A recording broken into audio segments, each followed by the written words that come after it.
Bonjour à tous, bienvenue sur ma chaîne d'information. Dès ses premières prestations à la Star Academy, Pierre Garnier a suscité un engouement rare pour un jeune candidat. Plus qu'un simple nouveau visage de la scène musicale, il est rapidement devenu le symbole d'une nouvelle génération d'artistes, ceux qui savent allier rigueur technique et liberté émotionnelle. Aux yeux du public français, il était plus qu'un talent prometteur, il incarnait l'image d'un artiste respectueux des traditions tout en apportant une touche contemporaine. Le charme de Pierre réside en partie dans ses contrastes saisissants. À la vingtaine, il fait preuve d'une rare maturité dans le choix de ses chansons, leur écriture et ses interactions avec le public. Sur scène, Pierre peut passer d'une ballade tranquille à une chanson pop énergique sans gêner le public. C'est cette adaptabilité qui l'empêche de tomber dans le cliché, souvent observé chez les jeunes chanteurs en quête d'identité. À la vue de la réaction du public, il était clair que Pierre ne se contentait pas de conquérir par sa voix. Il créait une expérience scénique complète. Dans une société musicale française de plus en plus influencée par le marché international, le public recherchait toujours des artistes qui conservaient l'esprit chanson, un esprit qui ne se limite pas aux paroles, mais qui transmet des histoires et des émotions personnelles. Pierre l'avait bien compris, et chaque fois qu'il montait sur scène, il apportait un morceau de vie plutôt qu'une simple chanson. L'image de Pierre Garnier évoque également certains des plus grands noms de la musique française. On retrouve chez lui le sérieux d'un Jean-Jacques Goldman face au public, la douceur et le lyrisme d'un Francis Cabrel, mais aussi le rythme et le souffle moderne d'un Vianney. Ce mélange n'est pas fortuit, il est le fruit d'un processus d'observation, d'apprentissage, surtout, de la capacité à lire les émotions du public. À la Star Academy, de nombreuses prestations de Pierre ont été au cœur des discussions sur les réseaux sociaux. Non seulement les fans fidèles de l'émission, mais aussi ceux qui ne suivaient pas de près ont partagé ses vidéos. La raison réside dans sa capacité à toucher le cœur. Un exemple frappant est son interprétation de Le Monde est Stone, une pièce qui exige à la fois une force technique pour maintenir de longues phrases et une certaine fragilité pour éviter de la transformer en spectacle. Ici, Pierre a maîtrisé ces deux éléments, rendant sa performance hautement appréciée non seulement pour son expertise, mais aussi pour sa capacité à créer des moments dont le public se souviendra plus longtemps que n'importe quelle note. Il convient de souligner que, dans l'environnement hautement compétitif de la Star Academy, de nombreux candidats possèdent de belles voix et une technique solide. Cependant, ce qui distingue Pierre, c'est sa capacité à réguler son énergie. Au moment le plus fort, il ne pousse pas trop sa voix pour mettre en valeur son talent, mais la garde toujours suffisamment ouverte pour que le public perçoive le souffle et l'espace de la chanson. C'est le signe d'un artiste conscient que la musique n'est pas seulement une question de son, mais aussi de silence. Son apparence et son style personnel contribuent grandement à l'attrait de Pierre. Loin de suivre le modèle d'une star lointaine, il choisit plutôt une apparence proche. Avec des costumes minimalistes mais sophistiqués, adaptés à chaque prestation. Cela s'inscrit dans la tendance, l'authenticité, prônée par le public français, notamment les jeunes. La cohérence de son image le rend facile à retenir, mais surtout, elle renforce l'idée qu'il s'agit d'un vrai artiste et non d'un produit de scène. On attend donc de Pierre Garnier qu'il dépasse le simple succès d'une émission de télévision. Ce qu'il a démontré à la Star Academy témoigne d'un potentiel de développement à long terme, et s'il continue à maintenir l'équilibre entre technique et émotion, il peut assurément devenir un pilier de l'industrie musicale française au cours de la prochaine décennie. Derrière les performances émotionnelles de Pierre Garnier se cache une base technique rigoureuse. Dans un environnement musical moderne où de nombreux chanteurs choisissent de s'appuyer sur leur charisme personnel ou leur présence scénique pour compenser leur manque de talent, Pierre se distingue par sa vision non pas de la technique comme un fardeau académique, mais plutôt comme un outil d'expression. À la Star Academy, la précision respiratoire de Pierre et sa capacité à projeter le ton sont souvent cités comme des atouts par les entraîneurs. Il possède une technique, respiration abdominale et thoracique combinée, qui lui permet de tenir de longues phrases sans s'essouffler. Dans une chanson comme Les mots bleus, qui exige une respiration régulière pour maintenir la fluidité de la mélodie, Pierre démontre sa capacité à répartir l'énergie de manière judicieuse, rendant sa voix à la fois solide et expressive. Sa tessiture est également remarquable. Dans les registres aigus, il ne force sa voix, mais la maintient ouverte et naturelle, évitant que le public ne se sente attaqué par le volume. C'est une compétence que beaucoup de jeunes chanteurs perdent souvent lorsqu'ils se laissent emporter par l'émotion. Pierre, quant à lui, manie les notes aiguës avec délicatesse, les transformant en douces notes de fond plutôt qu'en démonstrations ostentatoires. Pierre fait également preuve de sensibilité dans le choix de la couleur vocale adaptée à chaque chanson. Dans les ballades, il utilise une voix mixte pour créer une impression vague et fragile, tandis que dans les chansons pop dynamiques, il utilise une voix de poitrine plus forte tout en maîtrisant le volume pour éviter de submerger le groupe.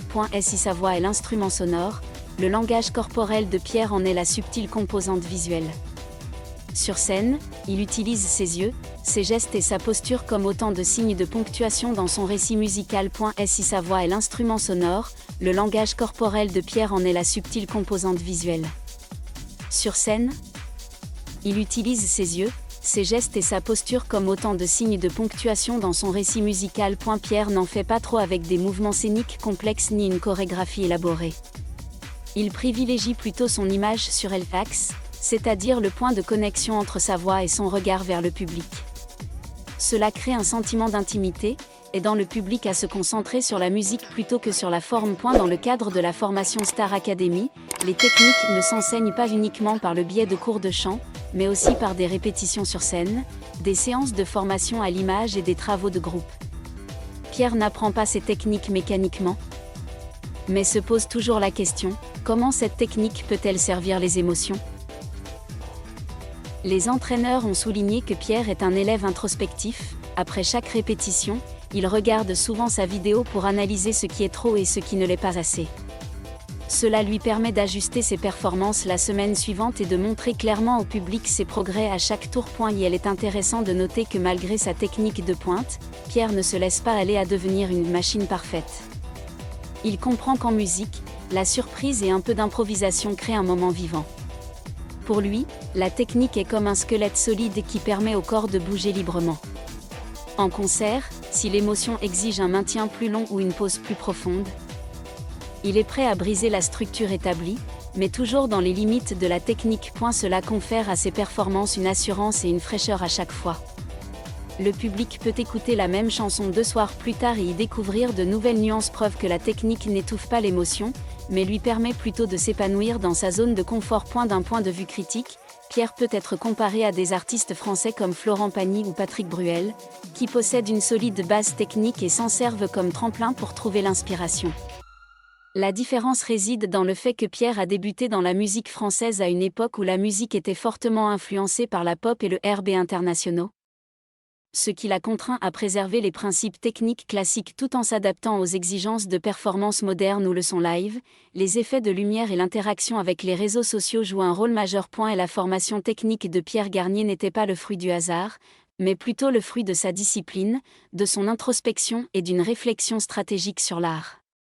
Entre ses mains, la technique devint un second langage, un complément parfait au langage des émotions, un élément que nous explorerons plus en détail dans la section suivante. Si la technique est le cadre solide qui permet à Pierre Garnier de se tenir fermement sur scène, l'émotion est la colonne vertébrale spirituelle de chaque performance.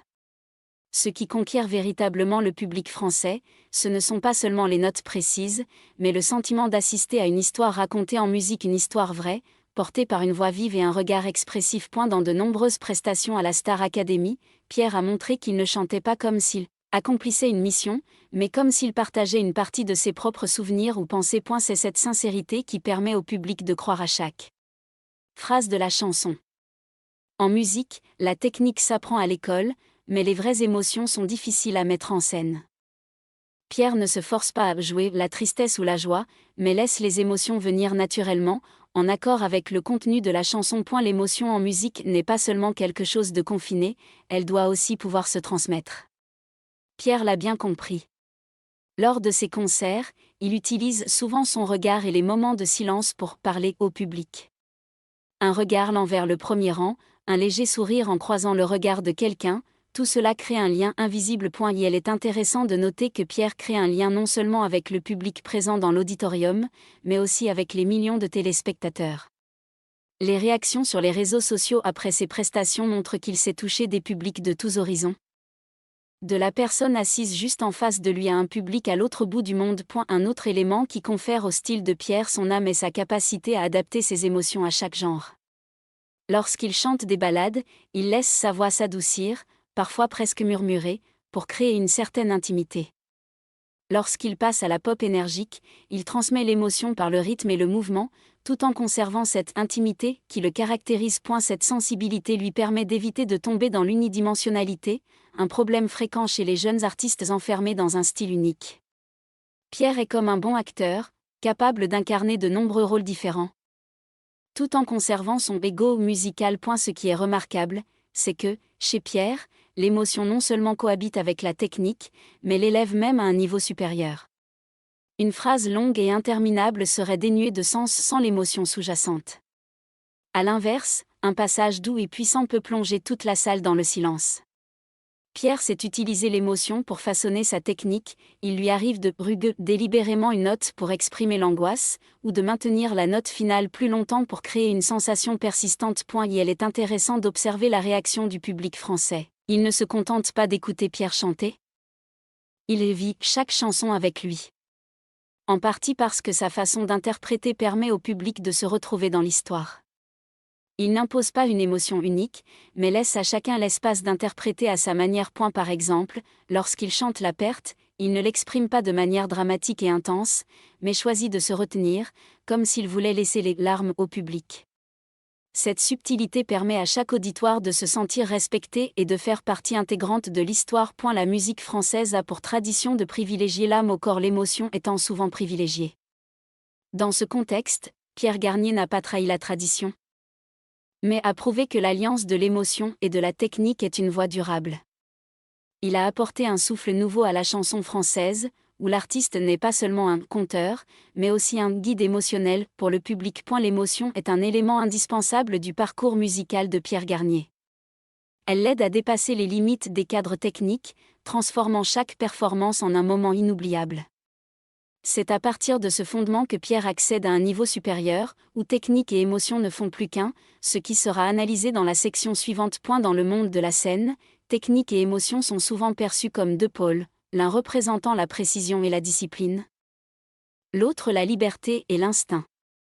Nombreux sont les chanteurs qui penchent fortement d'un côté ou de l'autre, soit techniquement parfaits mais manquant de vitalité, soit émotionnellement explosifs mais facilement incontrôlables. Le succès de Pierre Garnier réside dans sa capacité à trouver l'intersection entre ces deux extrêmes, les unissant sur scène. Et la fusion de la technique et de l'émotion n'est pas le fruit du hasard. Pour Pierre, c'est le fruit d'une préparation minutieuse.